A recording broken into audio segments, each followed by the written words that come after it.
Madilim ang kalsadang tinatahak ni Lia. Halos wala ng laman ang kanyang katawan sa gutom at pagod. Pero ang utak niya ay nag-uumapaw sa pangamba. Hindi siya makakauwi nang wala siyang dalang pera. Hindi ngayong nasa ospital ang kanyang ina. Nakikipaglaban sa sakit na kailangang operahan sa lalong madaling panahon. Nasa loob na siya ng ospital nang tawagan siya ng doktor kanina.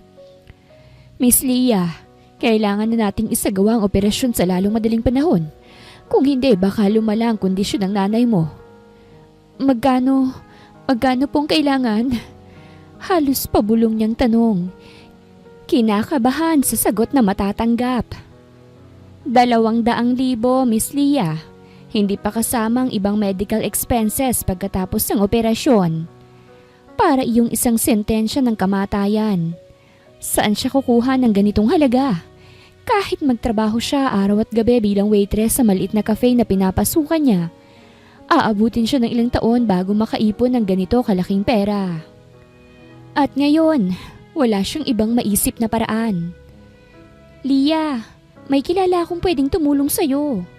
Boses yun ni Mira, ang kasamahan niya sa bar kung saan nagtatrabaho siya bilang isang waitress. Nasa harap siya ngayon ng isang maliit na bar kung saan ito nagtatrabaho bilang isang hostess. Ang liwanag mula sa neon sign ay nagbigay ng malamlam na kulay sa maputlang mukha ni Lia. Anong ibig mong sabihin? Tanong niya habang hawak-hawak ang sariling braso. Nag-aalangan si Mira pero sa huli, piniling magsalita. May mga lalaking handang magbayad ng malaki, kapalit ng isang gabing kasama ka. Parang may sumabog sa dibdib ni Lia. Napaatras siya. Pilit nilalabanan ng panlalamig ng kanyang katawan. Ano? Hindi. Hindi ko kayang gawin yan. Lia, alam kong mahirap. Pero anong ibang paraan ang naiisip mo? May 200,000 ka ba? May malalapitan ka ba? May oras pa ba kayo ng nanay mo? Tumahimik siya. Ramdam niya ang pagpitik ng sakit sa kanyang dibdib. Ilang beses na akong nag-a-apply ng loan, Mira. Kahit saan, kahit kanino. Wala na akong malapitan. Napalunok siya. Pilit na pinipigilan ng luhang gustong pumatak sa kanyang mga mata. Pero, hindi ko namang kayang gawin yan. Alam ko namang mahirap, Lia. Hinawakan siya ni Mira sa kamay. Pero, hindi na to tungkol sa pride mo. Tungkol to sa buhay ng nanay mo. Isang gabi lang naman. Muling tumahimik si Lia. Nakatingin siya kay Mira. Pero ang isipan niya ay pagulong-gulong sa bangungot ng kanyang sitwasyon. Isang gabi lang, bulong niya sa sarili. At pagkatapos nito, tapos na. Kinabukasan, kahit na anong pilit ni Lia na bumawi ng tulog matapos ang gabing yon, hindi siya nakatulog ng maayos. Iba't ibang emosyon ang bumalot sa kanya.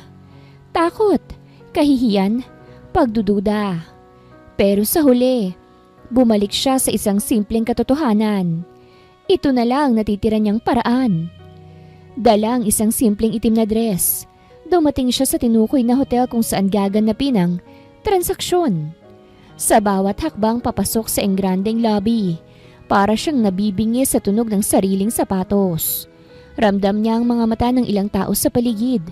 Tila ba alam nila ang dahilan kung bakit siya naroroon. Hindi niya napigilan ng panlalambot ng tuhod nang makita ang receptionist. Miss, may reservation po ba kayo? Tanong ng babaeng nasa front desk. Napalunok siya. Muli niyang naalala ang bilin ni Mira. Hanapin mo si Mr. Velasco. Siyang nagka-interes sa'yo. Wala kang ibang kakausapin kung hindi siya. Huminga siya ng malalim bago binigkas ang pangalan. Nandito ako para kay Mr. Velasco. Tumango ang receptionist. Room 2309. Akit ka na ba? Napakurap si Lia. Biglang sumikip ang dibdib niya. Parang gusto niyang tumakbo palayo. Gusto niyang sumigaw at bawiin ang lahat pero naisip niya ang nanay niya. Naisip niya ang ospital. Napalunok siya at tumango. Oo. Sa loob ng elevator. Mabagal ang pag-akyat ng elevator. O baka pakiramdam lang niya yon dahil sa kabang bumabalot sa kanya. Tumunog ang elevator. Napikit siya sandali bago tuluyang lumabas at humarap sa pintuan ng room 2309. Huminga siya ng malalim bago kumatok. Ilang segundo lang, bumukas ang pinto. At sa unang pagkakataon, nakita niya si Damian Velasco. Matangkad, matalas ang tingin. Suot ang isang puting long sleeve shirt na bahagyang nakabukas ang unang 2 botones. At itim na slacks. Parang hindi ito isang lalaki na bumibili ng babae para sa isang gabi. Para isa itong hari na nasanay ng lahat ng tao ay sumusunod sa kanya. Tinignan siya nito mula ulo hanggang paa. Walang emosyon. Ikaw si Leah? Malamig nitong tanong. Hindi siya agad nakasagot. Para bang hindi lumabas ang boses niya. Nakakunot noo si Damian. Kung hindi ka sigurado, mas mabuting umalis ka na.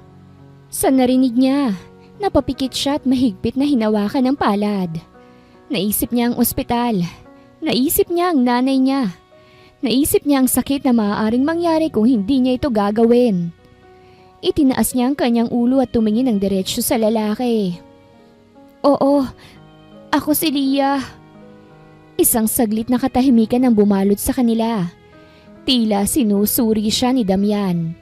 Pagkatapos ng ilang segundo, umalis ito sa daanan at ibinukas ang pinto. Pumasok ka.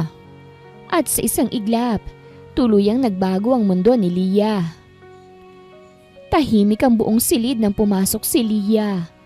Ang bango ng mamahaling pabango at ang lamig ng aircon ay tila bumalot sa kanya. Pero hindi yun sapat para maitago ang kaba sa kanyang dibdib. Para siyang isang maliit na hayop na pumasok sa lungga ng isang leon. Sa kanyang harapan, si Damian Velasco ay nakatayo malapit sa minibar. Matangkad, preskong itsura at may hawak na baso ng alak. Hindi ito agad nagsalita. Tinitigan lang siya ng malamig. Parang sinusukat ang buong pagkatao niya. So, ikaw si Leah. Mababa ang tono ng boses nito, ngunit may bigat sa bawat salita. Napahigpit ang hawak ni Leah sa tela ng kanyang damit. Gusto niyang umatras, gusto niyang tumakbo. Pero naalala niya ang ospital, naalala niya ang kanyang ina. Oo, halos pabulong ang sagot niya. Dahan-dahang lumapit si Damian. Hindi agresibo ngunit ang presensya niya ay sapat para lalo siyang kabahan. Nang makarating ito sa harapan niya, hinawakan nito ang kanyang baba at pilit siyang pinatingala.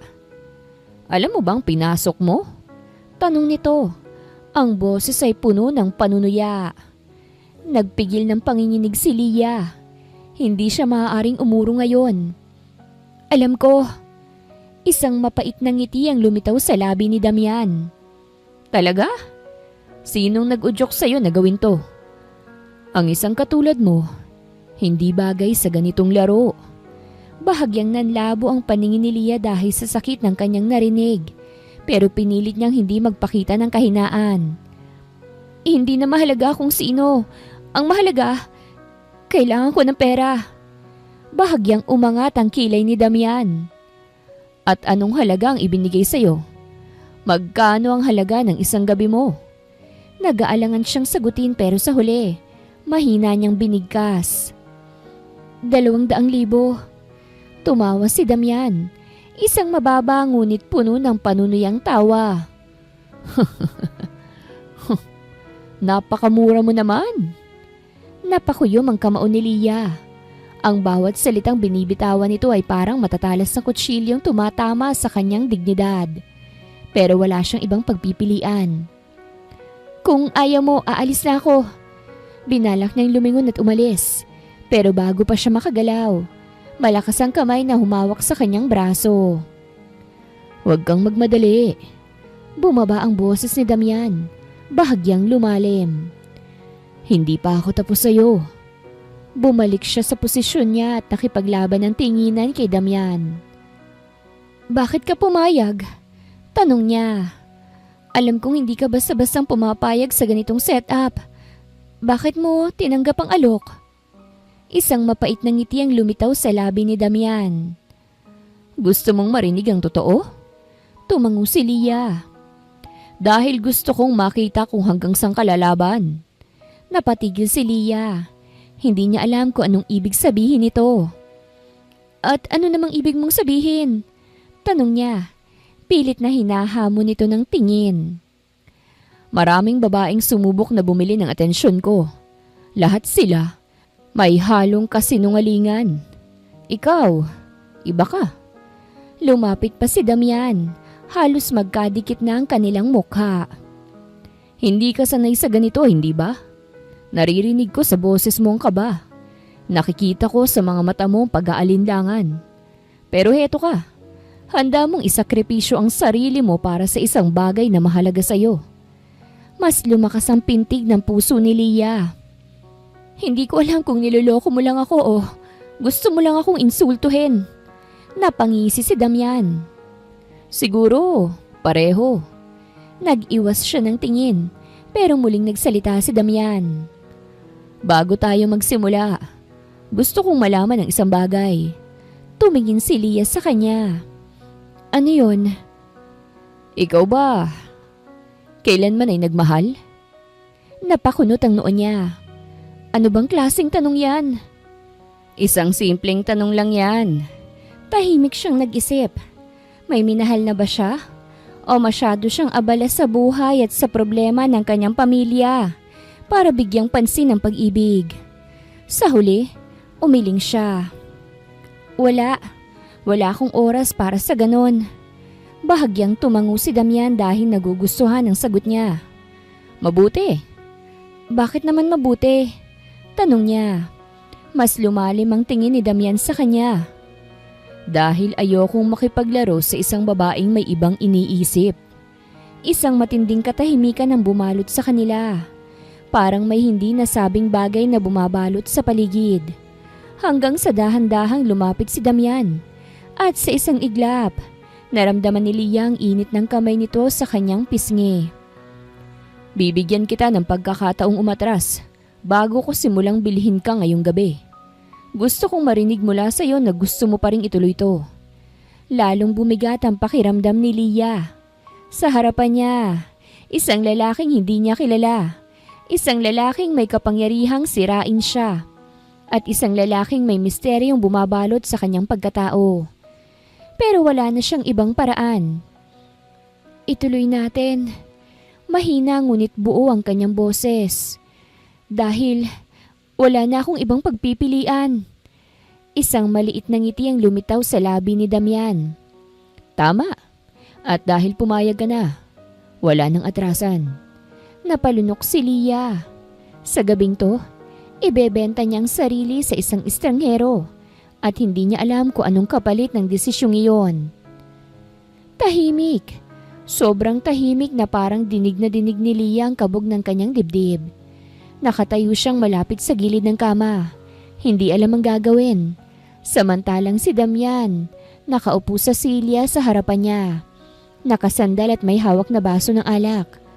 Ang mga mata nito'y nakapako sa kanya. Matalim at tila may hinahanap. Bakit ganyang kakatens? Malamig nitong tanong. Napalunok si Lia. Hindi niya alam ang isasagot. Hindi niya alam kung papaanong haharapin ang sitwasyong ito. Sorry, hindi ko lang kasi alam kung anong gagawin. Amin niya, mahina ang boses. Bahagyang umangat ang kilay ni Damian. Hindi mo alam? Pero handa kang ibenta ang sarili mo? Napayuko siya. Alam niyang totoo yon, ngunit kahit pa sinabi niyang handa siya, hindi niya inakalang ganito kahirap. Tumayo si Damian at lumapit sa kanya. Ang bawat hakbang nito ay parang pumipigas sa natitira niyang lakas ng loob. Nang tuluyan siyang lapitan, iniangat nito ang kanyang baba gamit ang daliri nito. Pinilit siyang tumingin sa mga mata nito. Lia.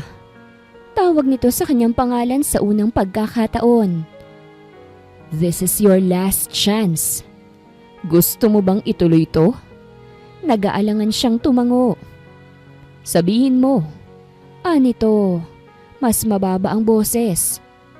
Sabihin mong gusto mo. Nanatili lang siyang tahimik. Hindi niya alam kung papaanong sasabihin ng isang bagay na hindi niya kayang paniwalaan. Ngunit alam niyang wala siyang ibang pagpipilian. Gusto ko. Mahina niyang bulong. Napangisi si Damian ngunit hindi yun ngiti ng kasiyahan. Mas parang isang panunuya. Kung gusto mo, bakit nanginginig ka? Lalong lumakas ang kabog ng kanyang dibdib. Dahil natatakot ako. Diretsyong sagot niya. Saglit siyang tinitigan ni Damian. Bago nito marahang hinaplos ang kanyang pisngi gamit ang hinlalaki nito. Mabuti. Dapat lang na matakot ka. Mas lalo siyang nanginig. Hindi niya alam kung inaaliw siya ni Damian o lalo lang nitong pinaglalaruan ng kanyang takot. Dahang-dahang dumampi ang labi nito sa kanyang noo. Isang banayad ngunit mabigat na kilos na tila sinusukat ang reaksyon niya. Huwag kang magpanggap na handa ka kung hindi ka naman talaga handa. Bulong nito sa kanyang tenga. Pero tandaan mo, wala nang atrasan to. Mabilis sa mga sumunod na pangyayari. Ang bawat galaw ni Damian ay may halong diin, ngunit hindi ito marahas. Para bang tinutokso siya. Sinusubo kung hanggang saan niya kayang tiisin ang init at sakit na dulot nito. Hawak siya nito, mahigpit ngunit may ingat. Sa bawat haplos at halik, dama niya ang kakaibang tensyon. Isang bagay na hindi niya kailanman naramdaman sa buong buhay niya. Huwag mong pilitin ang sarili mong magpanggap. Bulong ni Damian sa pagitan ng maiinit nilang saglit. Ayokong makita kang umiiyak.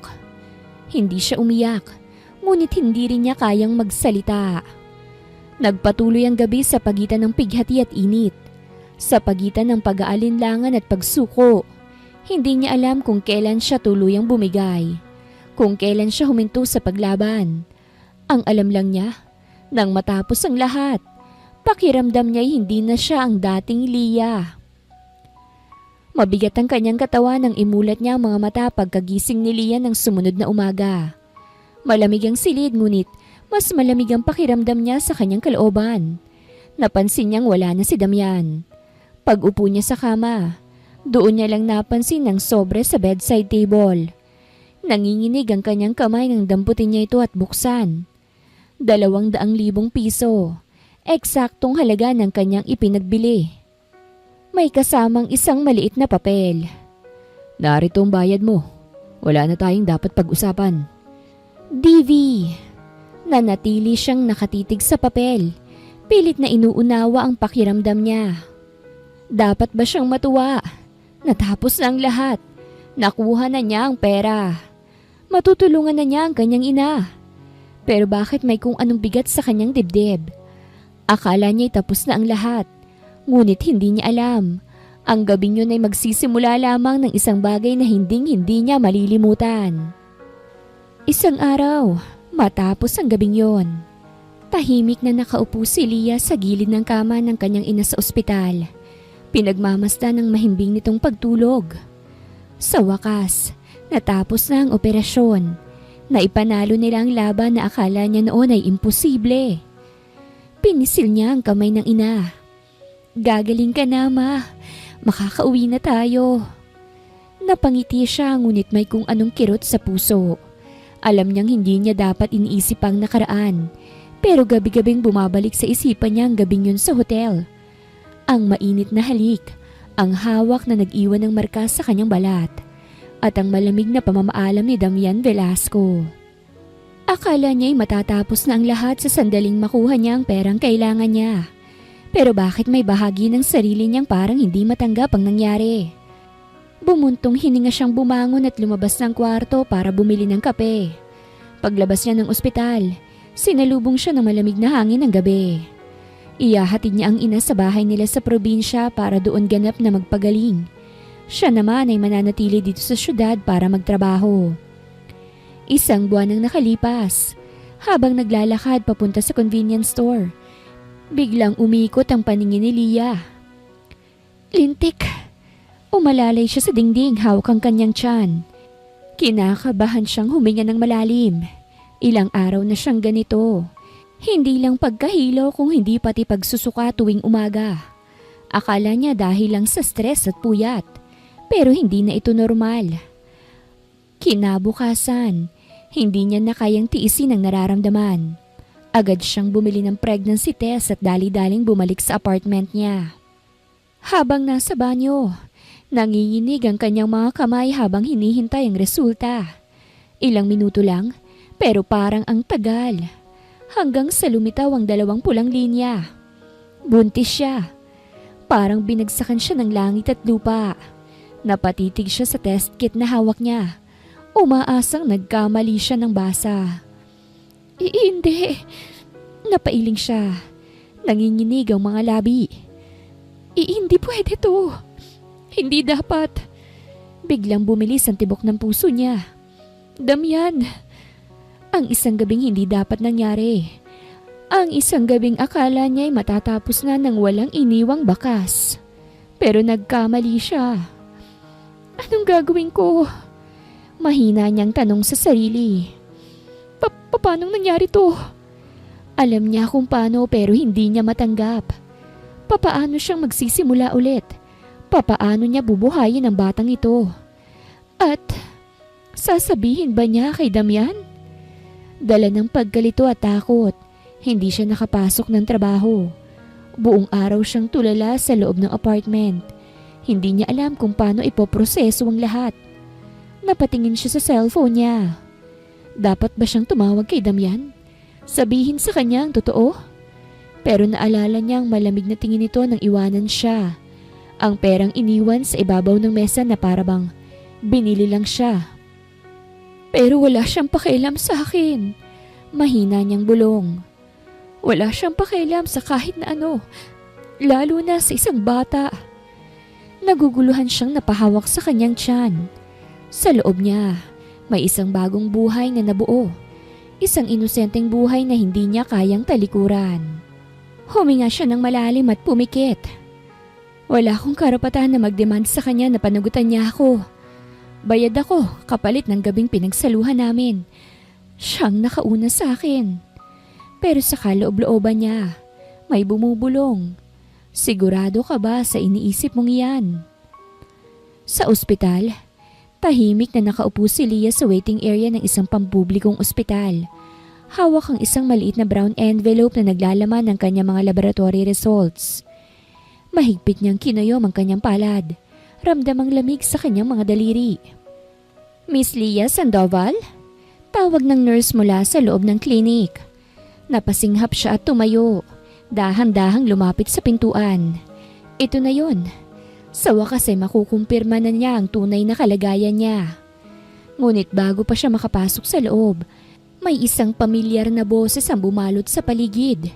Isang boses na akala niya hindi na niya maririnig muli. Leah? Para siyang nakuryente. Nanginginig siyang napalingon. At doon, sa hindi kalayuan, nakatayo si Damian Velasco. Ang lalaking hindi niya inaakalang muli niyang makikita. Nakatitig si Damian kay Leah. Ang kanyang noo ay bahagyang nakakunot. Parang nag-aalangan kung siya ba talaga ang babaeng nakita niya. Leah! Muli nitong tawag. Ngunit sa pagkakataong to, sigurado na ito sa nakita. Hindi makagalaw si Leah. Gusto niyang tumalikod, tumakbo, magtago. Anumang paraan para maiwasan ang sitwasyong ito. Ngunit huli na.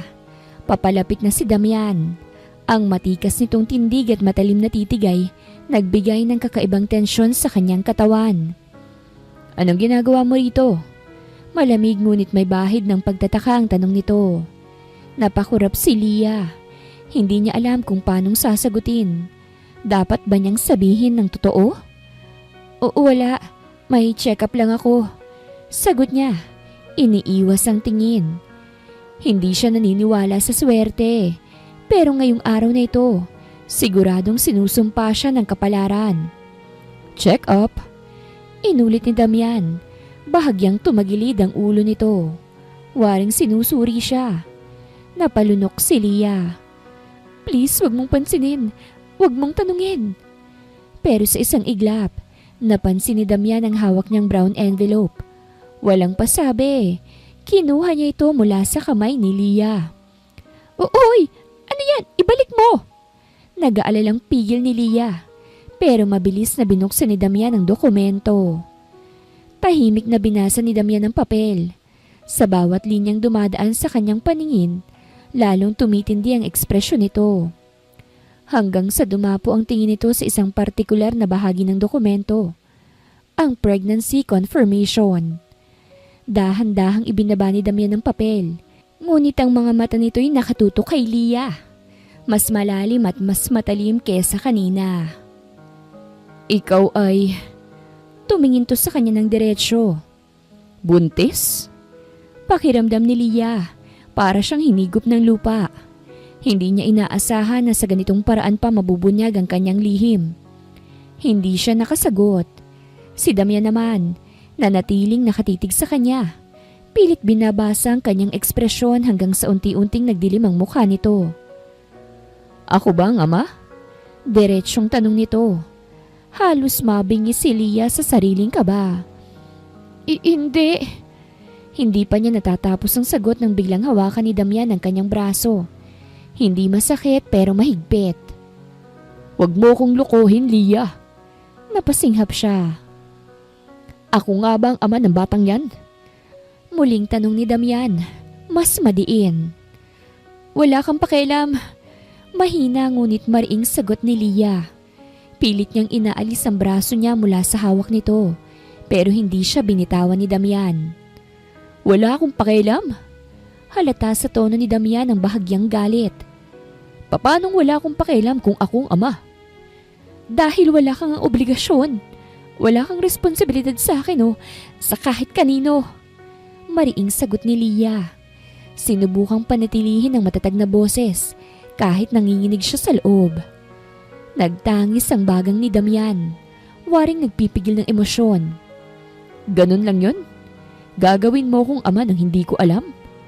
Napayuko si Leah. Hindi kita kailanman ginawang ama, Damian. At hindi ko kailanman hinihiling na maging isa ka. Tahimik. Isang matinding katahimikan ang bumalot sa pagitan nila. Hanggang sa biglang bumitaw si Damian at humakbang paatras. Pilit na pinoproseso ang narinig. So what do you want, huh? Itatago mo to sa akin? Hindi sumagot si Leah. Hindi niya alam kung paanong ipaliliwanag ang sitwasyon. Hindi ako ganong klaseng tao, Leah. Anito sa mababang boses. Kung ako ang ama ng batang yan, hindi ko hahayaang lumaki siya nang hindi ko nalalaman. Muling nagkatinginan ang kanilang mga mata. Puno ng tensyon at hindi maipaliwanag na emosyon. At sa pagkakataong to, alam ni Leah, hindi pa ito ang katapusan. Sa halip, ito pa lang ang simula ng isang laban na hindi niya inaasahan. Nakatayo si Damian sa harap ng kanyang opisina. Hawak ang isang makapal na folder na naglalaman ng impormasyon tungkol kay Leah Sandoval. Matapos ang kanilang pagtatagpo sa ospital, hindi siya mapakali. Hindi siya sigurado kung bakit pero may bumabagabag sa kanya. At ngayon, nakumpirma na niya ang kanyang hinala. Si Leah, ang babaeng nagbenta ng sarili sa kanya. Isang gabing kapalit ng malaking halaga. At siya rin ang babaeng ngayon ay nagdadala ng kanyang anak. Matalim ang titig niya sa papel na nasa harapan niya. Ngunit mas matalim ang galit na unti-unting bumabalot sa kanya. Tinatakbuhan niya ako? Bulong niya sa sarili. Mariing tinikom ang kamao. Hindi ako papayag na magtago siya sa akin. Napailing siya. Hindi makapaniwala sa natuklasan. Hindi niya maintindihan kung bakit may parte ng sarili niyang nasaktan sa ideya na inilihim ni Leah tungkol sa pagbubuntis. Hindi na siya nagdalawang isip. Tinawagan niya ang kanyang assistant. Alamin mo kung nasan si Leah Sandoval. Ngayon na. Hindi nagtagal. Natunto ni Damian kung saan nakatira si Leah. Isang lumang apartment sa gilid ng lungsod. Malayo sa marangyang mundo na kinalakihan niya. Tahimik niyang pinagmamasa ng gusali mula sa loob ng kanyang sasakyan. Ganito ba siya kahirap? Ganito ba kalaki ang pangangailangan niya kaya niya nagawang ibenta ang sarili niya noon? Muli siyang napabuntong hininga. Hindi ito ang oras para mag-isip ng ganito. Kailangan niya ng sagot. Dahan-dahang lumapit si Damian sa pinto ng apartment ni Leah at marahas itong kinatok. Tahimik, walang sumasagot. Muli siyang kumatok, mas malakas. Leah, alam kong nandyan ka. Buksan mo to. Sa loob, si Leah ay nakasandal sa likod ng pinto. Pinipigil ang sariling panginginig. Bakit siya nandito? Paano niya ako natagpuan? Pero alam niyang hindi siya basta-bastang lalayuan ni Damian. Kailangan niyang harapin to. Dahan-dahan niyang binuksan ang pinto. Anong ginagawa mo rito? Mahina ngunit matapang niyang tanong. Nagtagpo ang kanilang mga mata. Matigas, puno ng tensyon. Hindi na nagsayang ng oras si Damian. Walang babalang pumasok siya sa loob at sinara ang pinto sa likuran niya. Kailan mo balak sabihin sa akin? Madiin niyang tanong. Anong ibig mong sabihin? Iwas ni Leah. Pilit na hindi nagpapahalata ng takot. Huwag mo akong gawing tanga, Leah. Bumagsak ang kamao niya sa mesa. Dahilan para mapalundag si Leah. Bakit mo tinago sa akin to? Hindi agad nakasagot si Leah. Nagtangis ang bagang ni Damian. Bakit mo ako tinakbuhan? Para lang akong isang hindi mahalagang estranghero sa'yo. Napatingin si Leah sa kanya. Kita sa mukha ang pinaghalong takot at galit. At ano naman pakialam mo, Damian? Saka hindi naman ako naghahabol sa'yo na panagutan mo ko ah. Pakialam? Humakbang si Damian papalapit. Halos magdikit ang kanilang mga katawan. Ano sa palagay mo, Leah? Hindi kita papansinin matapos mong dalhin ang anak ko sa sinapupunan mo nang hindi ko nalalaman? Nanginginig ang kamay ni Leah. Wala kang obligasyon sa amin. Hindi kita kailangang guluhin. Hindi kita hihingan ng anuman. Bahagyang tumawa si Damian, pero puno ng puot. Talaga? Ikaw na ang nagdesisyon yan. Hindi mo man lang ako tinanong kung gusto kong maging parte ng buhay ng anak ko. Nanatili lang siyang tahimik. Huminga ng malalim si Damian. Pilit na kumakalma. Leah, kung inilihim mo ito dahil galit ka sa akin, sabihin mo. Pero wag mong idamay ang bata. Nagpanting ang tenga ni Leah sa narinig. Hindi ko siya dinadamay at lalong hindi ko siya ginagamit laban sa'yo. Pinagmasdan siya ni Damian. Waring sinusuri kung nagsasabi siya ng totoo. Kung ganun, anong balak mo? Palalakihin siya ng mag-isa? Hindi mo man lang ipapaalam sa akin? Napalunok si Leah. Ganun na nga. Isang mapait na ngiti ang sumilay sa labi ni Damian. Ang lakas ng loob mong sabihin yan sa harapan ko. Bakit bang hirap mong intindihin, Damian? Tumaas na rin ang boses ni Leah. Wala kang utang na loob sa akin at lalong wala akong utang na loob sa'yo. Ang nangyari sa atin, isang gabi lang yon. Wala yung ibig sabihin. At hindi kita kailanman gagawing responsable sa amin. Pero sa sinabi niyang yon, biglang lumalmlam ang ekspresyon ni Damian. Isang gabi lang? Wala tong ibig sabihin? Hindi niya alam kung bakit pero may kung anong kirot sa dibdib niya sa narinig. Kaya mo kong kalimutan ng gano'n na lang? Mahina pero matigas na tanong ni Damian. Nagbaba ng tingin si Leah pero nanatili ang paninindigan niya. Kailangan kong gawin to, Damian. Hindi tayo pareho ng mundo. Mas mabuti nang hindi mo na lang kami pakikialaman. Humakbang palayo si Damian pero hindi pa natapos ang laban na ito. Hindi ako papayag. Napatingin si Leah sa kanya. Ano? Hindi mo ako kayang itaboy, Leah. I will fight for my rights. Dahil anak ko rin siya. At sa sinabi niyang yon, nalaman ni Leah. Hindi pa tapos ang laban nilang dalawa.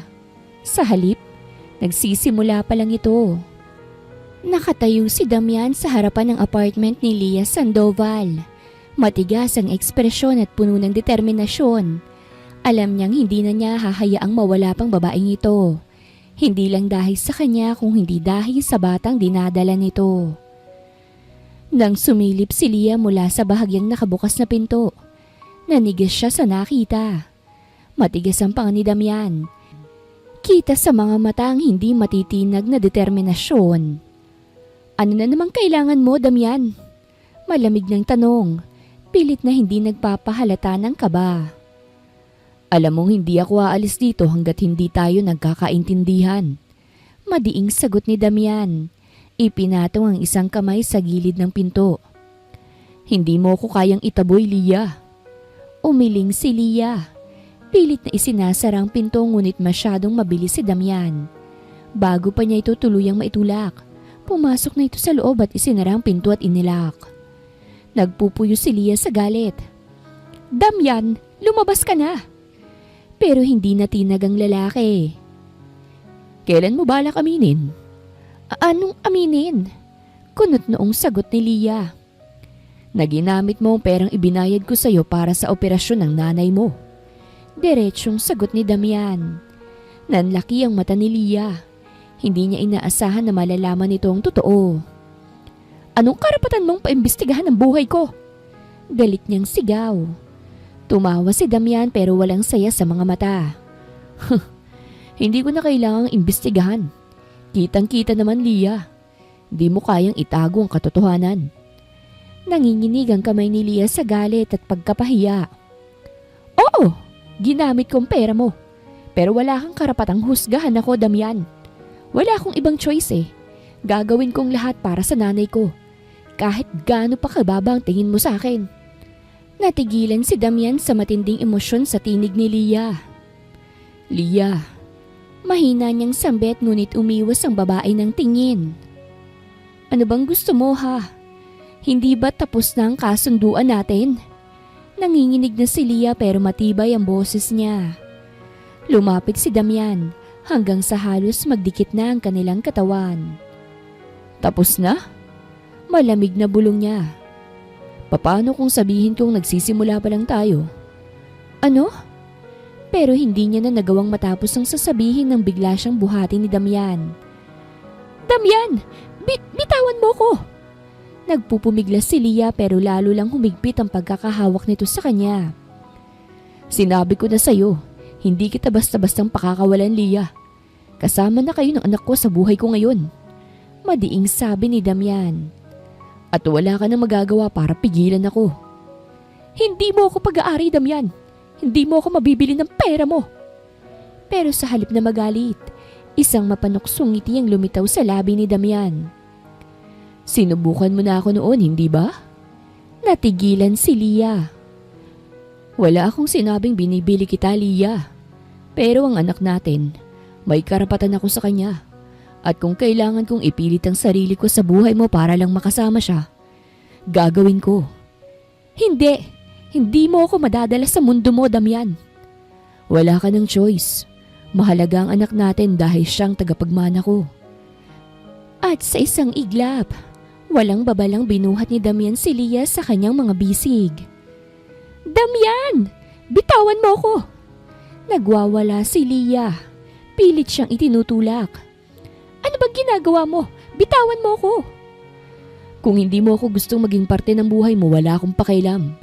Malamig na sabi ni Damian habang papalabas ng apartment. Pero hindi kita hahayaang magpakatangat itago ang anak ko sa akin. Kayo mismo ang pupunta sa bahay ko. Nanginginig si Lia sa galit at takot. Wala kang karapatang gawin to. Sa tingin mo ba hahayaan kitang mag-isa habang dinadala mong anak ko? Malamig na sagot ni Damian. Kung gusto mong lumaban ka, Lia. Pero tandaan mo, mas malakas ako.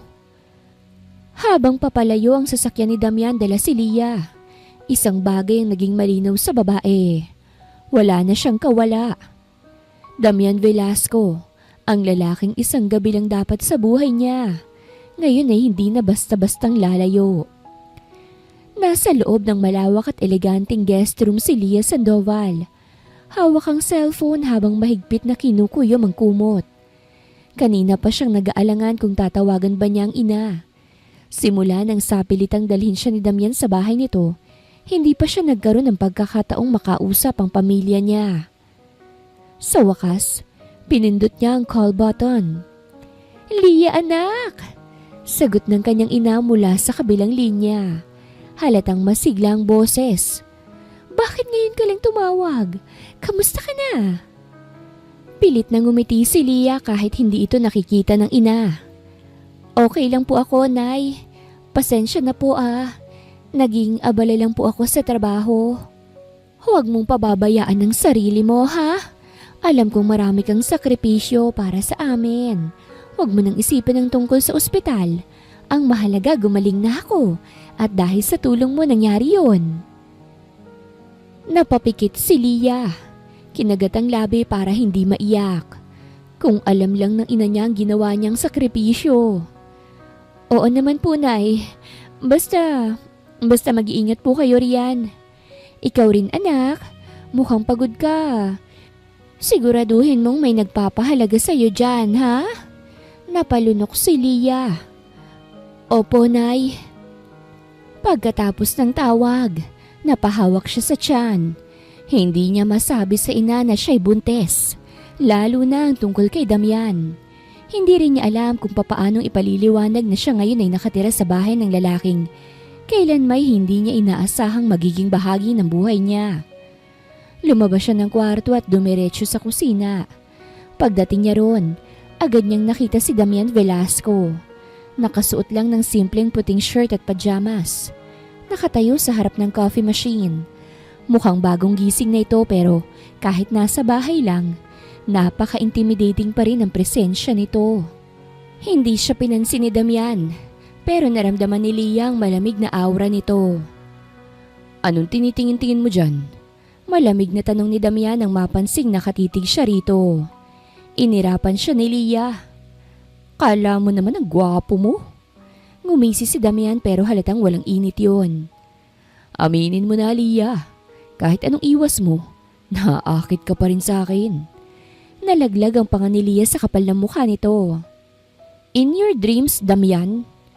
Hindi mo kailangang umamin, sabi ni Damian. Inilapag ang tasa ng kape at lumapit sa kanya. Nakikita ko sa mga mata mo. Hindi mo kayang itanggi.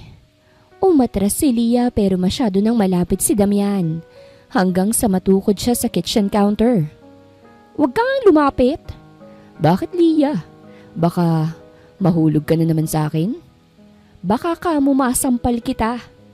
Humalakhak si Damian. Subukan mo. Itinaas ni Lia ang kamay para sampalin to. Pero bago pa niya magawa, hinawakan ni Damian ang puso niya at idinikit ang katawan niya sa counter. Nanlaki ang mata ni Lia. Ramdam niya ang init ng katawan ni Damian. Ang panginginig ng kanyang sariling katawan dahil sa tensyon. Anong ginagawa mo? Mahina niyang tanong. Tinuturuan ka kung paanong sumunod. Bulong ni Damian. Ang hininga nito'y dumadampi sa balat niya. Hindi kita susundin kailanman. Tignan natin. Tugon ni Damian. Hindi pa rin binibitawan ng pulso niya. Biglang bumukas ang front door. Dahilan upang kapwa silang mapalayo sa isa't isa. Napabuntong hininga si Lia. Tinapuna ng matalim na tingin si Damian bago mabilis na lumabas ng kusina. Pero bago siya tuluyang makaalis, humabol ang tinig ni Damian. Malamig, may halong pangaangkin. Hindi kita pakakawalan, Lia. Tandaan mo yan. At doon napagtanto ni Lia, hindi lang isang bahay ang kanilang pinagsasaluhan, kung hindi isang matinding laban ng kanilang mga puso. Pagkatapos ng tensyonadong sagutan nilang dalawa, tumakbo si Lia papunta sa kanyang kwarto. Iniwan si Damian sa kusina. Pero kahit na anong gawin niya, hindi niya mapigilang bumilis ang tibok ng kanyang puso. Ano ba tong pinasok ko? Bulong niya sa sarili habang nakapatong ang kamay sa dibdib. Pinilit niyang itulog ang lahat. Pero sa kalagitnaan ng gabi, isang hindi inaasahang pangyayari ang gumising sa kanya. Nananaginip si Lia. Isang bangungot. Nakita niyang sarili sa dilim. Nag-iisa. Walang kasama. Hanggang sa may malamig na kamay na humawak sa kanya. Napabalikwas siya ng bangon. Hingal na hingal. May pawis sa kanyang noo. Nanginginig ang buong katawan niya nang mapagtantong isa lamang yung panaginip. Ngunit bago pa niya maunawaan ang nangyayari, biglang bumukas ang pinto ng kanyang silid. Lia, Si Damian. Nakatayo ito sa pintuan. Suot pa rin ang kanyang pajama pero halata sa mukhang pag-aalala. Anong nangyari? Tanong nito. Lumapit at naupo sa gilid ng kama. Napakurap si Leah. Hindi niya alam kung paanong ipaliliwanag ang nararamdaman. Pero nang makita niyang seryoso si Damian, hindi niya napigilang umamin. A nightmare? Natatakot tuloy akong matulog ulit. Mahina niyang sabi. Hindi ko may busi, Damian. Sa halip ay maingat nitong hinaplos ang noo niya. Tinanggal ang pawis gamit ang hinlalaki. May sakit ka ba? Oo, wala. Pero nanginginig ka. Hinawakan ni Damian ang kamay niya. At doon niya napagtanto na totoo nga. Nanginginig siya. Dapat kang uminom ng tubig. Sabi ni Damian. Tumayo at kinuha ang isang baso ng tubig sa bedside table. Uminom ka. Tila wala sa sarili si Leah nang sundin ang utos ni Damian. Naramdaman niya ang pag-init ng katawan niya hindi lang dahil sa lagnat. Kung hindi dahil sa kakaibang pag-aalalang ipinapakita ni Damian. Nang ibaba niya ang baso, nagulat siya nang maramdamang tinutuwid ni Damian ang kumot niya. Maingat na tinatakpan ang kanyang katawan. Matulog ka na ulit. Mahinahong sabi nito. Wala ka nang dapat na ikatakot. Napatingin si Leah kay Damian. Hindi niya inaasahan ang ganitong lambing mula rito. Bakit ang bait mo ngayon? Maang na tanong niya. Napangiti si Damian pero hindi ito ang usual na mapanuksong ngiti nito. Buntis ka, Leah. Hindi kita kayang pabayaan. Napalunok siya. Hindi niya alam kung bakit pero sa unang pagkakataon, naramdaman niyang ligtas siya. Kasama si Damian. Habang unti-unting pumipikit ang kanyang mga mata, narinig niya ang bulong ni Damian bago ito lumabas ng silid. Dito lang ako. Hindi kita iiwan. Ang loob ng sasakyan ay tahimik. Tanging ang marahang naugong ng makina at ang bahagyang pagaspas ng hangin mula sa labas ang naririnig ni Leah. Kanina pa sila nasa daan ngunit hindi niya alam kung saan sila pupunta. Napatingin siya sa lalaking nagmamaneho. Si Damian. Matalim pa rin ang mga mata nito pero may kung anong lungkot sa likod ng mga iyon. Hindi niya maiwasang mapaisip. Ano ba talagang nasa likod ng pagiging malamig nito? Hindi na nakatiis si Leah at binali ang katahimikan. Damian, saan tayo pupunta? Tanong niya. Hindi sumagot agad ang lalaki. Sa halip, inilipat nito ang isang kamay sa manibela at bahagyang bumuntong hininga bago nagsalita. Sa probinsya. Nanlaki ang mga mata ni Leah. Anong probinsya?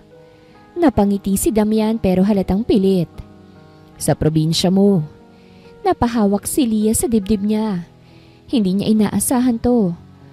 Bakit mo ginagawa to? Bahagyang bumagal ang sasakyan. Napatingin si Damian sa kanya bago muling ibinalik ang tingin sa kalsada. Dahil kailangan mong ipagtapat ang lahat sa ina mo. Napipi si Leah. Alam niyang darating ang araw na kakailanganin niyang aminin ang lahat sa ina niya. Pero hindi niya inaakalang si Damian pang magdadala sa kanya roon. Muli, binali ni Leah ang katahimikan. Damian, bakit bang tigs ng puso mo? Hindi agad nakasagot ang lalaki. Matagal itong nanatiling nakatingin sa daan. Tila nag-iisip kung sasagutin siya o hindi. Maya-maya, narinig niya ang mahinang boses nito. Dahil minsan na akong naloko. Napakurap si Leah. Hindi niya inaasahan ang sagot na yon. Anong ibig mong sabihin? Napapikit si Damian. Parang ayaw balikan ang alaala ngunit sa huli. Nagsalita ito. Minahal ko siya ng buong puso. Mahina pero puno ng sakit ang boses nito. Siya ang babaeng inakala kong makakasama ko na habang buhay. Pinagkatiwalaan ko siya. Pero niloko lang niya ako. Nanginginig ang kamay ni Damian sa manibela. Ginamit lang niya ako para sa pera.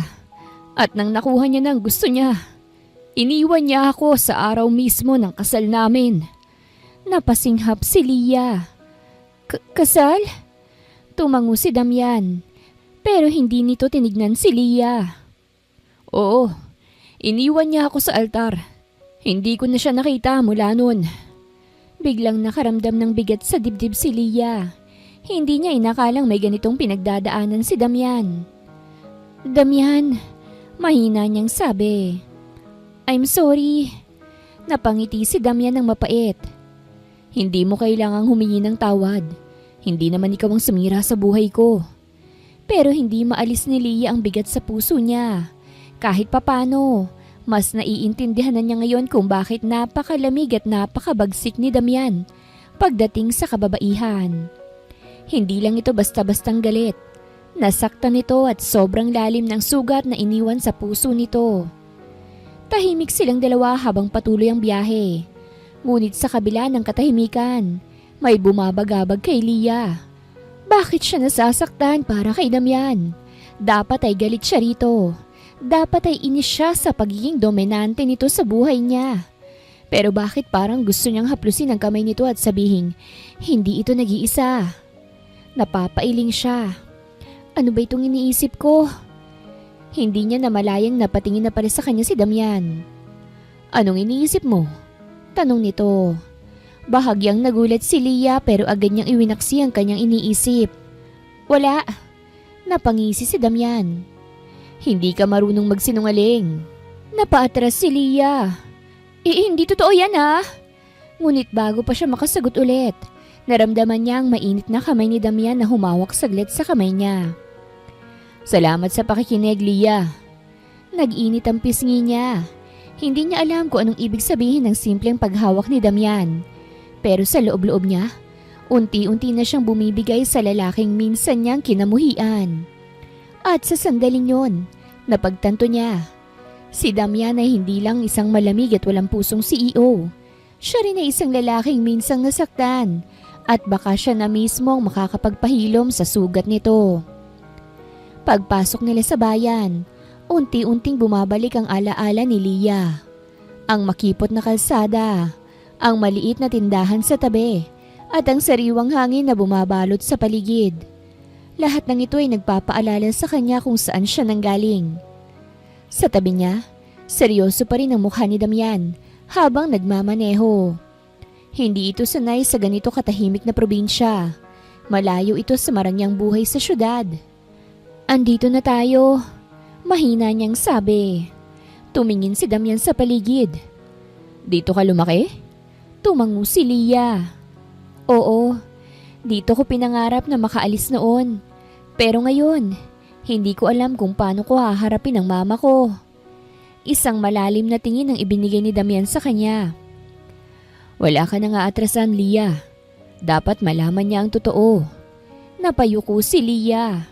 Alam naman niyang tama si Damian pero hindi iyon nagpapadali sa lahat. Pagkarating nila sa bahay, natigilan si Lia nang makita niya ang inang nakaupo sa veranda, nagbabasa ng lumang dyaryo. Lia! Agad itong napatayo nang makita siya. Anak, anong ginagawa mo rito? Napatingin ang matanda kay Damian at bumakas ang pagtataka sa mukha nito. Sino siya? Humigpit ang hawak ni Lia sa bag niya. Ma, may kailangan akong sabihin sa iyo. Lumingon siya kay Damian at tahimik lang na nakamasid. Hindi ito umiimik, pero ramdam ni Lia ang presensya nito. Parang sinasabi sa kanya na kaya niya ito. Halika sa loob, anak. Pumasok sila sa bahay at naupo si Lia sa tapat ng ina niya. Si Damian naman, sa halip na umupo, nanatili lang na nakatayo sa gilid. Tahimik pero mapanuri. Ma, humugot ng malalim na hininga si Lia bago nagsalita. May kailangan ka pong malaman tungkol sa akin. Pinag-aralan siya ng kanyang ina. Ano yun, anak? Lunok lalamunan si Lia. Nanginginig ang mga kamay sa kandungan niya. Ma, buntis ako. Napatigil ang ina niya. Ano? May anak na ako, ma. At napatingin siya kay Damian. Si Damian po ang ama. Tahimik. Ilang segundo ang lumipas pero parang napakabigat ng hangin sa loob ng bahay. Ang ina ni Leah ay dahan-dahang huminga ng malalim bago nagsalita. Hindi ko alam kung magagalit ako o matutuwa, anak. Kinakabahang napatingin si Leah sa ina niya. Ma, naging mahirap ang buhay mo sa Maynila. Alam ko yun. At ngayon may bit-bit kang balita na magpapabago sa lahat. Gusto ko lang malaman, anak, Leah. Ano plano mo? Hindi makasagot si Leah. Sa totoo lang hindi rin niya alam. Bago pa siya makapag-isip ng sagot, si Damian ang sumagot para sa kanya. Pakakasalan ko siya. Natahimik si Leah at ang ina niya. Damian. Hindi ko pababayaan si Leah at ang bata. Putol nito. Hindi ko kailanman ginustong maging isang ama. Pero ngayong nalaman kong may anak na ako, wala naman akong balak na tumalikod sa responsibilidad ko. Napatingin ang ina ni Leah kay Damian na parang sinusuri kung nagsasabi ba ito ng totoo. Mahal mo ba ang anak ko? Natahimik si Damian. Nagkatitigan sila ng ina ni Leah. Hindi niya agad nasagot ang tanong. Nakatingin lang si Leah kay Damian. Hinihintay ang sagot nito. Pero sa loob-loob niya, hindi rin alam kung gusto ba niyang marinig yun mula rito. Mahal nga ba siya ni Damian? O isa lang siyang malaking obligasyon dito? Binasag ng ina ni Leah ang katahimikan. Ayokong pilitin kayong dalawa sa kahit na anong desisyon. Ang mahalaga sa akin hindi pababayaan ni Damian ang apo ko. Tumango si Damian. Hindi ko po kayo bibiguin. Pinisil ng ina ni Leah ang kamay niya. Anak, kahit na ano pang nangyari, tatandaan mo, may tahanan kang babalikan dito. Dahil sa sinabi ng ina niya, hindi na napigilan ni Leah ang mga luha niya. Salamat, ma. Ngunit kahit sa gitna ng payapang tagpo, may bumabagabag pa rin sa kanya. Nang tumingin siya kay Damian, nakita niyang malalim ang iniisip nito. At sa isang saglit, nagkaroon siya ng pakiramdam na hindi pa tapos ang kwento nilang dalawa. Leah! Malakas ang sigaw ni Damian nang makitang lalaking nasa loob ng silid ni Leah. Napuno ng galit ang kanyang mukha. Naningkit ang mga mata at bumigat ang bawat hakbang papunta sa kanila. Napaatras si Leah. Kita sa mukha ang gulat. Damian, hindi to ang Pero hindi siya pinakinggan ni Damian. Agad niyang sinunggaban ng lalaki. Hinawakan sa kwelyo at itinaas mula sa kinatatayuan nito. Anong ginagawa mo rito? Ang lalaki, isang doktor na nagngangalang Dr. Eric, agad na nagtaas sa mga kamay sa pagsuko. Huwag kang magkamali ng iniisip, Mr. Velasco. Pasyente ko si Leah. Pasyente? Sa ganitong oras ng gabi? Napasinghap si Leah. Damian, tama na. Pumunta siya rito dahil tinawagan ko siya. Biglang sumama ang pakiramdam ko dahil nag-aalala ko sa dinadala ko na anak natin. Pero hindi nakinig si Damian. Sa loob-loob niya, ang tanging umiikot sa isip niya ay ang eksenang inabutan niya. Isang lalaking nasa loob ng silid ni Leah. Huli sa akto sa gitna ng gabi. Akmang maghahalikan ng mga ito. Sa ganoong eksena niya rin naabutan ng dating girlfriend niya na nanloko sa kanya noon. Lalong humigpit ang hawak ni Damian sa kwelyo ng doktor. Wala akong pakialam kung sino ka. Magsimula kang lumayo kay Leah bago ko sirain ang buhay mo. Nagmamadaling lumayo si Dr. Eric. Halatang natatakot sa presensya ng galit na CEO. Pagkalabas ng doktor, agad na hinarap ni Damian si Leah. Anong ibig sabihin nito, Leah? Napuno ng inis ang mukha ng babae. Damian, ikaw ba talagang magtatanong niyan? Wala akong ginagawang masama. Paano ako maniniwala? Nasa loob ng silid mo ang isang lalaki. Anong gusto mong isipin ko? Napapikit si Leah. Pilit pinipigilan ang luhang gustong kumawala. Nadulas lang si Doc sa paglapit sa akin. Don't tell me na wala kang tiwala sa akin. Natahimik si Damian. Hindi niya alam kung paanong isasalita ang bigat na nararamdaman sa puso niya. I don't believe you. Kung nagawa mo ang ibentang sarili mong katawan sa akin, how about pa sa ibang lalaki? Ilan ba kami, Leah? Napaisip tuloy ako kung ako nga bang ama na ipinagbubuntis mo? Isang sampal ang binitawan ni Leah sa mukha ni Damian. Hindi ko akalain na ganyang kababaw ang tingin mo sa akin. Sayang, akala ko nagbago ka na. Pero iniisip mo pa rin na lahat ng babae pare-pareho na lolokohin ka. Dumiretso si Leah sa kanyang maleta. Isa-isang kinuha ang kanyang mga damit at inilagay sa loob nito. Anong ginagawa mo? Tanong ni Damian. Unti-unting bumababa ang boses. Parang biglang natakot sa sagot na maririnig niya. Lumingon si Leah. Puno ng sakit ang mga mata. Aalis na ako. Hindi mo pwedeng gawin yan. At anong gusto mo, Damian? Manatili ako rito habang hindi ka naniniwala sa akin? Habang pinaparamdam mo sa akin na isa akong babaeng hindi mo kayang pagkatiwalaan? Walang naisagot si Damian. Nang matapos mag-impake si Leah, agad siyang lumakad palabas ng silid. Sinubukan siyang pigilan ni Damian pero lumayo ito. Sa huling pagkakataon, lumingon si Leah. Hindi mo ako pag-aari, Damian. Hindi mo ako pwedeng ikulong sa mundo mo habang sinasakal mo ko ng mga hinala mo. At sa isang iglap, iniwan na siya nito. Mula sa loob ng kanyang opisina, tahimik lang na nakaupo si Damian. Hawak ang baso ng alak. Isang linggo na simula nang umalis si Leah pero hindi niya maipaliwanag ang bigat na nararamdaman niya.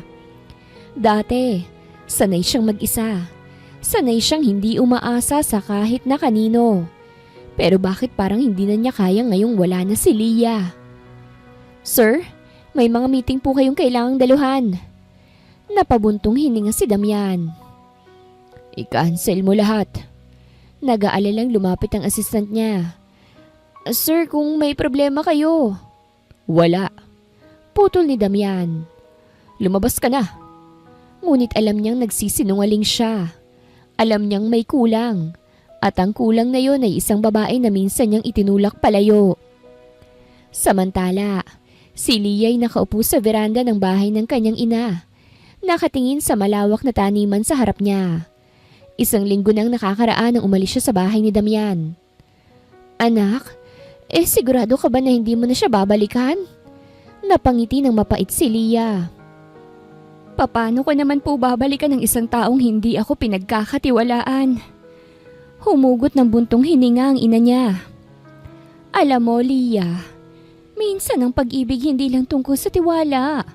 Minsan kailangan mo ring turuan ng taong mahal mo kung papaanong maniwala ulit. Napatingin si Leah sa kanyang ina. At paano kung huli na po ang lahat? Ngumiti lang ang matanda. Ang tunay na pagmamahal, hindi kailanman nauubos, anak. Kung para kayo sa isa't isa, gagawa at gagawa ng paraan ng tadhana.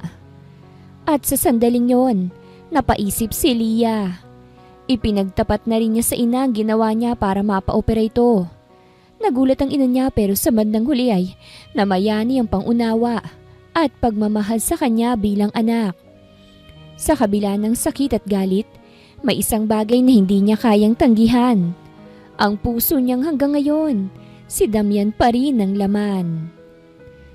Malalim ang paghinga ni Damian habang nakaupo sa opisina ni Dr. Eric. Sa kauna-unahang pagkakataon, hindi siya sigurado kung paano sisimula ng isang usapan. Ang lalaking minsang pinagkamalan niyang kalaban, ngayon ay kaharap niya, handang ipaliwanag ang lahat. Humingi siya ng paumanhin dito. Anong gusto mong malaman, Mr. Velasco? Tanong ng doktor. Matigas ang tono. Napakuyom ang kamao ni Damian. Si Leah, kamusta na siya? Saglit na natahimik ang doktor bago bumuntong hininga. Umalis siya. Wala akong alam kung saan siya nagpunta. Mas lalong bumigat ang dibdib ni Damian. May sinabi ba siya bago siya umalis? Wala. Pero Damian, napatingin ito sa kanya ng diretsyo. Buntis siya. Hindi mo ba alam? Natigilan si Damian. Alam naman niya. Alam niyang may dinadala si Leah. Pero ngayong may ibang taong nagsabi nito sa kanya. Ngayon lang siya tuluyang nagising sa realidad. May anak siya. O may anak siyang dapat na protektahan. Hindi alam ni Damian kung papaano pero ginamit niya ang lahat ng koneksyon niya para hanapin si Leah. Ilang araw siyang hindi nakatulog. Ilang beses siyang nagmaneho ng walang direksyon. Hinahanap ang babaeng minsang lumayo sa kanya. Hanggang sa isang tawag ang dumating. "Sir, may natanggap kaming balita tungkol kay Miss Leah." "Nasaan na siya?" "Nasa ospital po siya, sir." Huminto ang mundo ni Damian.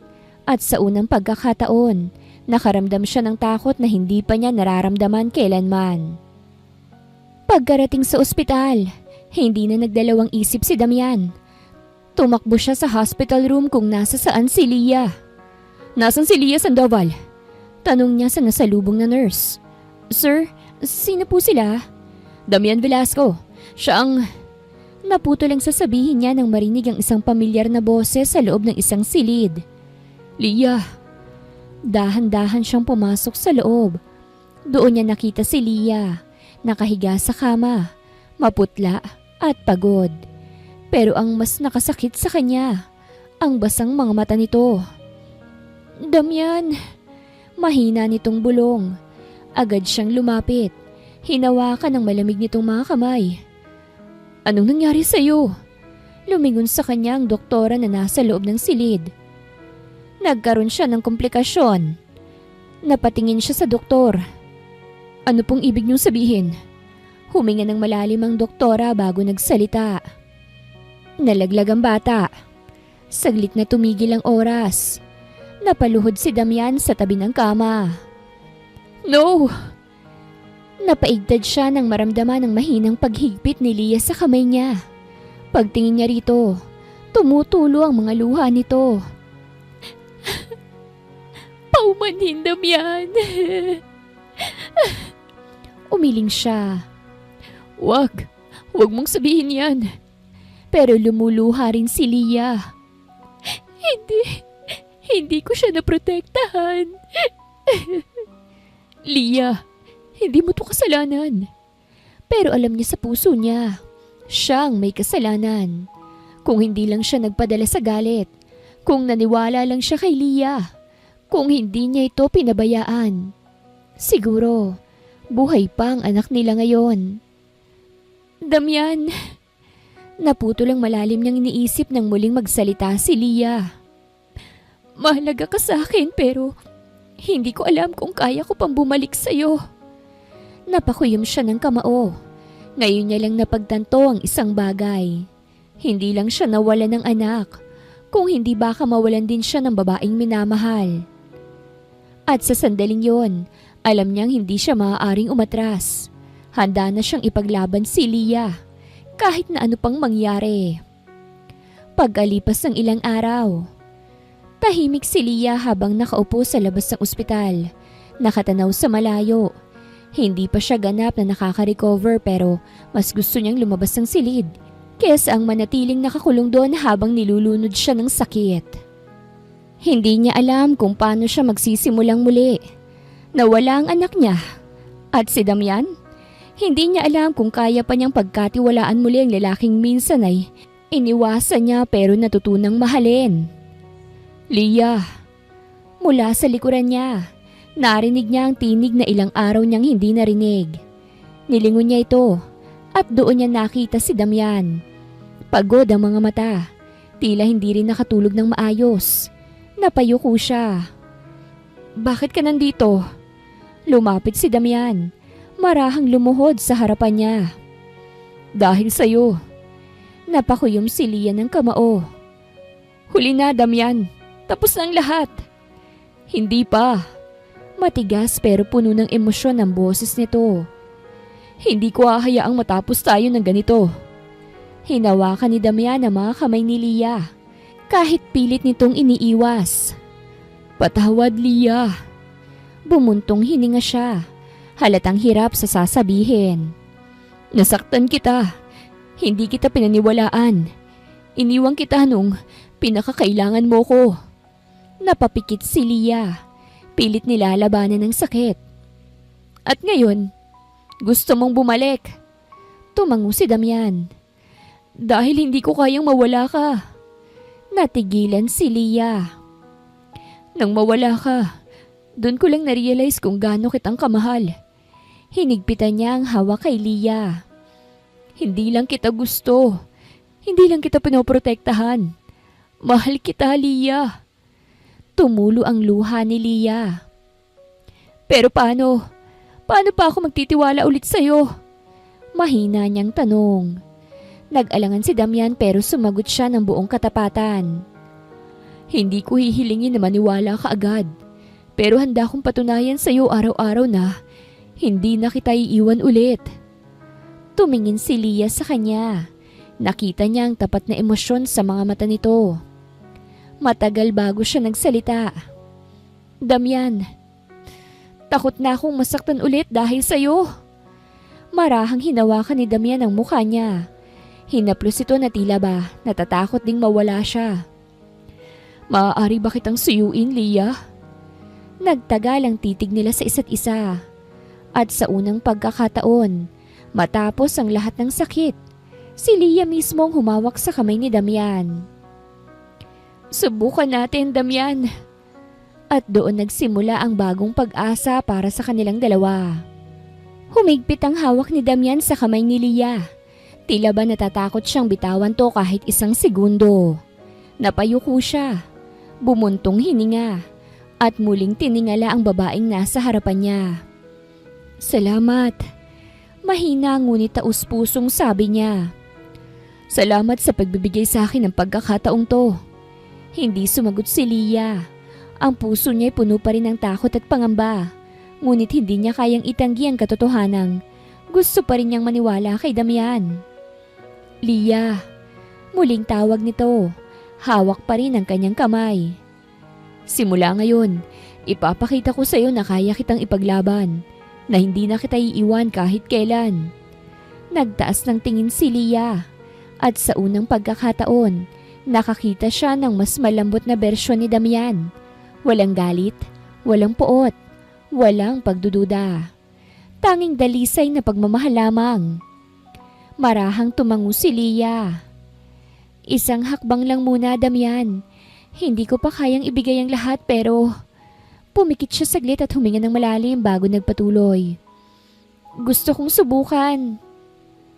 Dahil hindi pa ganap na magaling si Lia, nagdesisyon si Damian na alagaan siya. Kahit na anong pagtutol ng babae ay hindi siya natinag.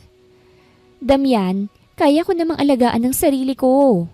Inis na sabi ni Lia nang pilit siyang pinapaupo ng lalaki sa kama. Alam kong kaya mo, sagot ni Damian. Abala sa paghahanda ng pagkain sa loob ng maliit na kusina ng inuupahang apartment ni Lia. Pero gusto kong gawin to para sa'yo. Napabuntong hininga na lang si Lia habang pinanonood ang lalaki. Parang hindi siya sanay sa ganitong Damian. Hindi ito ang matigas, malamig at kontroladong CEO na unang nakilala niya. Ngayon, isang lalaking may suot ng simpleng t-shirt at sweatpants ang nasa harapan niya. Seryosong naghahain ng pagkain sa mesa. Hindi niya maiwasang mapangiti ng bahagya. Huwag mo akong tignan ng ganyan. Ani Damian, nakataas ang isang kilay habang inilalapag ang tray sa harapan niya. Anong tingin? Parang natatawa ka sa akin. Napangiti lalo si Lia. Hindi kita tinatawanan. Nagugulat lang ako na marunong ka palang mag-alaga. Umupo si Damian sa tabi niya at bahagyang itinulak ang kutsara sa kamay niya. Para lang sa'yo. Napatingin si Lia sa kanya at sa unang pagkakataon, nakaramdam siya ng kakaibang init sa puso niya. Dumaan ang ilang araw at unti-unting nagbago ang relasyon nila. Nagsimula silang masanay sa presensya ng isa't isa. Mga simpleng bagay na dati ay hindi nila ginagawa. Si Damian ang gumigising ng maaga para ipagluto si Lia, kahit na laging nauuwi sa sunog na toast o sobrang tamis na kape. Si Lia naman, natutunang umasa sa presensya ng lalaki, kahit napilit pa rin niyang ikinakaila sa sarili niya. Isang gabi habang pinanonood ni Lia ang ulan mula sa bintana, lumapit si Damian at tahimik siyang tinabihan. Iniisip mo pa rin ba siya? Nagulat si Lia sa tanong. Alam niyang tinutukoy nito ang batang nawala sa kanila. Marahan siyang tumango. Araw-araw. Hindi sumagot si Damian.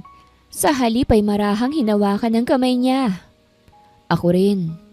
Napalunok si Lia. Hindi niya inaasahan ang sagot ni Damian. Hindi ko kailanman makakalimutan ang anak natin, Lia.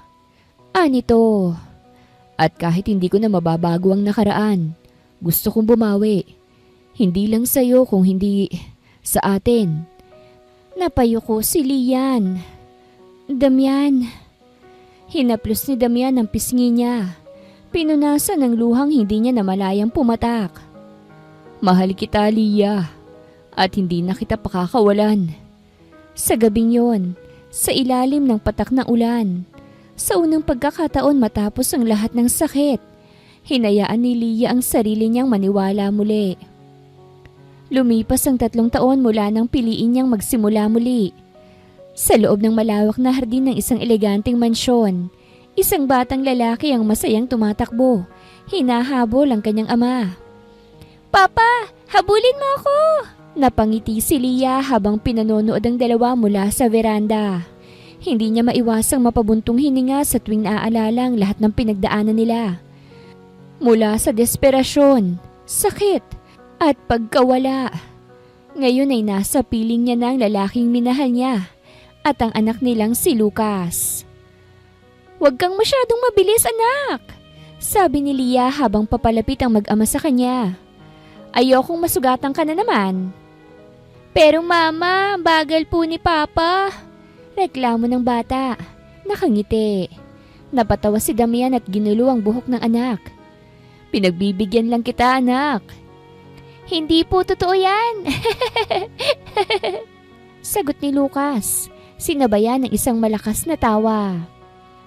Lumapit si Damian kay Lia at marahang hinawakan ng kanyang bewang. Hinila siyang papalapit.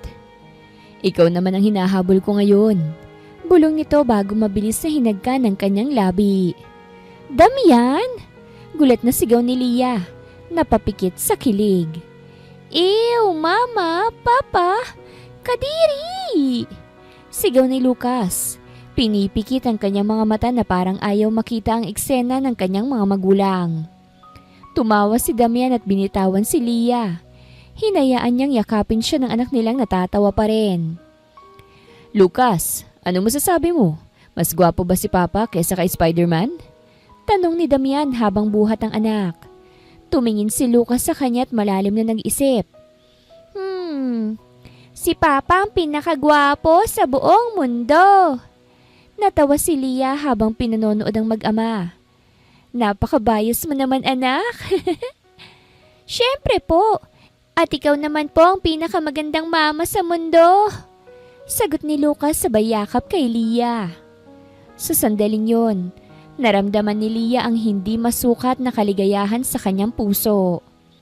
Matapos ang lahat, nahanap din nila ang kapayapaan. Lumapit si Damian at muling hinalikan ang noo niya. "Salamat, Lia. Dahil pinili mo kong mahalin muli." Hinawakan ni Lia ang kanyang kamay at ngumiti. "At palagi kitang pipiliin, Damian." Sa ilalim ng maliwanag na araw, sa hardin kung saan tumatakbo ang kanilang anak, natapos ang isang yugto ng kanilang buhay at nagsimula ang bago, puno ng pagmamahal at walang katapusang pag-asa. Wakas.